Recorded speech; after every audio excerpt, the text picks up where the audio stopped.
Alrighty guys, welcome back to another one.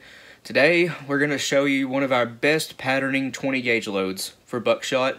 This is a 3-inch load. I'm using a brand new primed Fiocchi hull. I dropped it. We're off to a great start, guys. But anyway, yeah, brand new primed Fiocchi. We're using some long shot powder, some fiber cushion wad, 32 gauge nitro card, a 24 gauge nitro card, BPI buffer, ITX specifically in the green can, and Ballistic Products 27 cal number 2 buck. The wad we're using is the Ballistic Products BP 2092. It is a re-release of the PT 2092. The difference is this is now made with the TPS wad resin. You guys will see the range segment of this load being fired. Me and Josh did a 20 gauge video recently. It's not live yet on YouTube, but it will be soon. And this load was the best Buckshot load we've ever come up with for 20 gauge. We used his Noble. It's a pump made in the 1960s. The model is a 602J. It's a budget, pump. It's not a great shotgun, but it actually patterns pretty well. The choke in it is around 5.75. I'll tell you what, for a budget shotgun, that has one of the smoothest actions I've ever felt. It's only outdone by his dad's high standard 12 gauge. His dad's high standard 12, you can hit the slide release button when it's already cocked, and the pump handle will just fall down by itself. You can tilt the gun forward, it'll close by itself. That gun is smooth as butter. And the Noble isn't far behind it. My H&R partner pump also has a buttery smooth action. But anyway, let's actually get to loading this, shall we? We need 17 grains of long shot. This bottle's about empty, but I'm sure we can make do. I have a lot of long shot down here. But anyway, 17 grains. Alright, we have our 17 grains. And guys, I know I've been doing a lot of videos lately with the 27 cal number 2 buck, but that's because it's seeming to pattern great in every single one of our guns.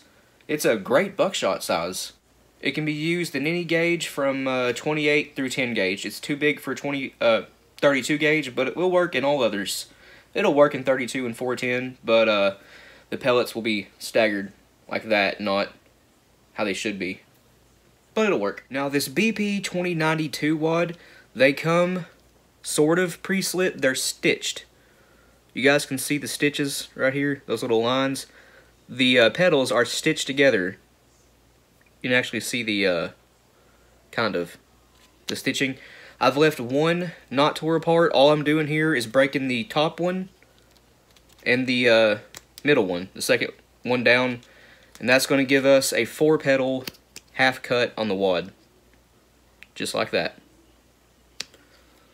Now, in our experience, you actually don't need to do anything to this wad. Just load it right into the hull. But I have noticed some of the wads, you got to watch out for it. They aren't molded perfectly, and it's got a web right where the petals are. And sometimes, if you aren't watching for it, they won't separate. But if you have a good wad, one that's molded perfectly, the petals will separate on their own. These stitched wads like this are very similar to Remington's SPS series. S meaning stitched. But anyway, that goes right over top the powder. Let me grab the wad tamper here. Make sure it's on the powder good, and it is. We need roughly 1/8 inch of felt, fiber, or cork wadding. It's going to provide a little bit of cushion and take up stack height. It'll also prevent severe pellet deformation. This Ballistic Products 27 cal I'm using, it is not pure lead. It is somewhat hard cast. It's not nearly as hard as wheel weight alloy, which is typically what me and Josh use, but it is decently hard. So anyway, roughly 1/8 inch fiber cushion. This is actually a 20 gauge fiber cushion wad. I've tore off about a 1/16 of an inch of it. What I'm going to do is just tear it in half and squish it and fold it, drop it in there, and get a bigger wad tamper, and then tamp that down flat.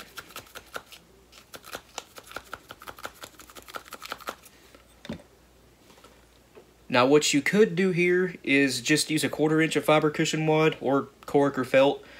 But what I did is used 1 sliver of a 32 gauge nitro card. I got these for my 32 gauge, but I use them in other gauges as well. Drop it right in there, and you want that right over top the fiber cushion, and you want it flat, just like that. The 32 gauge nitro cards fit the BP 2092 wads like a glove. I believe I failed to mention one component in the intro to this video, and that is a Mylar wrap. This is the My Thin Mylar from Ballistic Products. We have started using this stuff in every single load we do that we can do it in. Josh has a roll of Mylar wrap sitting at his house. He got from the elementary school around here, one of the elementary schools. Our wives are janitors, and he just happened to come into a roll of Mylar wrap, a big one. So, good on him. That's a lot of Mylar. But, drop that right in there. These Mylar wraps are making a world of difference in patterns, especially inside of a full-length wad. Pattern one without it, and then one with it at a decent range, 40 yards and up, and you will see a difference, especially using buffer. I love these Mylar wraps. We need 16 pellets of 27 cal number 2 buck, which is the biggest size you can fit in the BP 2092 wad. It's a great buckshot size. They stack by 2s. First layer, you gotta kind of help along a little bit, but there's 2, 4,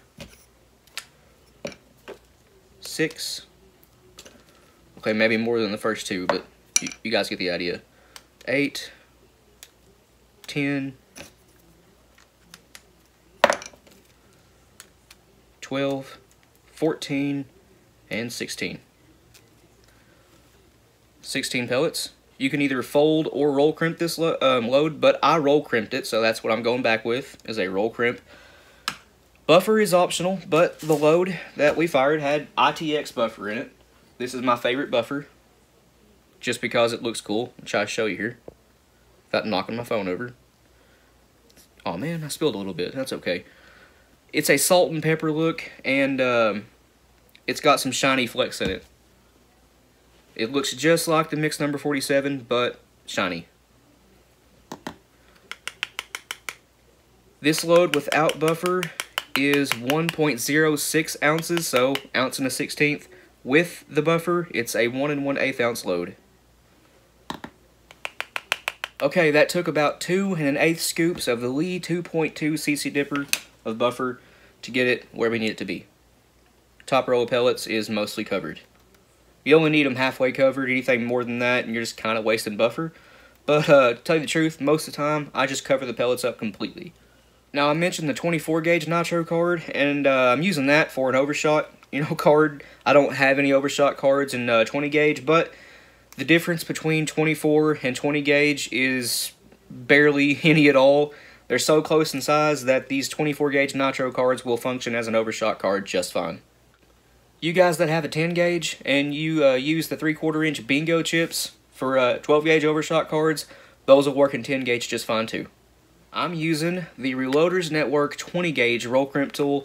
This thing is awesome. All of the Reloaders Network roll crimp tools are great. They are 4-pin. It's got a little bit of powder coat in there from some slugs me and Josh did, but it's 4-pin and it puts a very nice taper on your holes. Chucks up right in a drill. I do not use a drill press. I do not have the room for one anywhere in my house, so I just stick to a hand drill. Multiple hand drills. For a lubricant, I use rim oil or Vaseline. I do not have any Vaseline right now, but I can find anyway, so 1 little drop of rim oil will do it.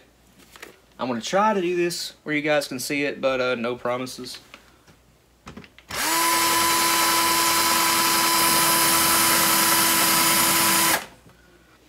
Yeah, that ain't gonna work. I can't put enough downwards pressure on it.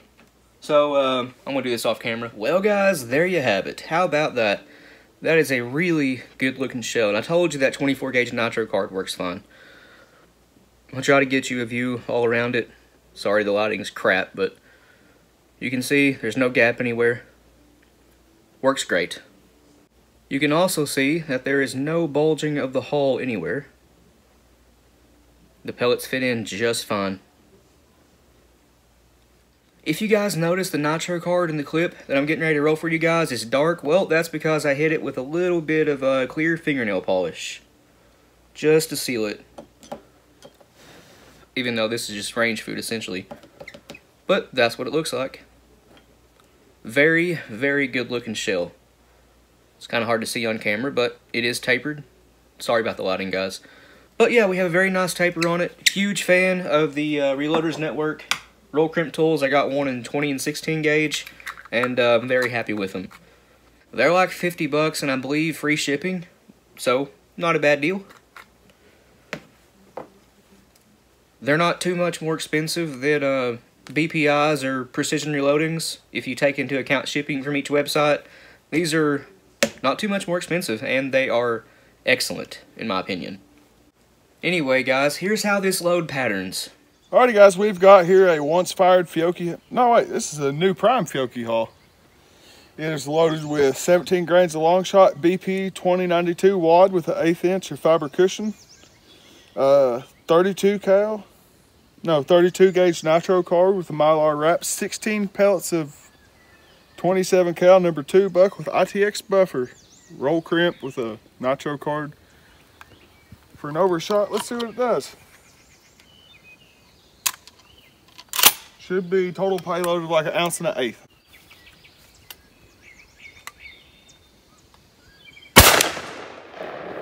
To talk about patterns here, that's the best pattern I've ever seen thrown out of that gun. We've got 1, 2, 3, 4, 5, 6, 7, 8, 9, 10, 11, 12, 13. How many was supposed to be in that? 16. 14 up here. Oh, I think I counted that one. Right here. 15, 16. Yeah, they're all right. That's awesome. That's a hog or a deer getting round right there if I've ever seen one. For sure. Give it to a kid, first gun, first deer, there you go. That's a ridiculous pattern. Yes. That was at 42 yards. So, it's one heck of a load for a 20 gauge. Actually, it's one heck of a load for any gauge. We typically don't see patterns that tight out of anything except for our 12 and 10 gauges using really tight kicks chokes. Extended, chokes. We like a 695 GT for the 10, and for the 12, it's a Mossberg 835. If you didn't know, we use a Kicks GT 680. And it throws patterns like what you just saw with any size buckshot below 36 caliber in both guns. 36 cal and below is what I meant to say. Anything larger than that, we typically use more open chokes. For instance, quad buck is 375 or 38 caliber, and in 12 gauge we use a regular full choke around 700 diameter. In 10 gauge, full choke. Although I do have a 720 diameter choke that came with the turkey barrel Jim sent me, 23 inch, and it shoots quad buck pretty well too. But anyway, guys, hope you enjoyed the video. It's pretty fun to make. Please like and subscribe. We always appreciate that. If you got any questions or comments, leave it in the comment section down below. We will get back to you. If you want to, go check out our Patreon. It's as low as $1 a month. Every penny we get goes right back into the channel. A link to that will be in the description below, as well as our Rumble and Instagram accounts. But other than that, you guys take it easy. We'll see you in the next one.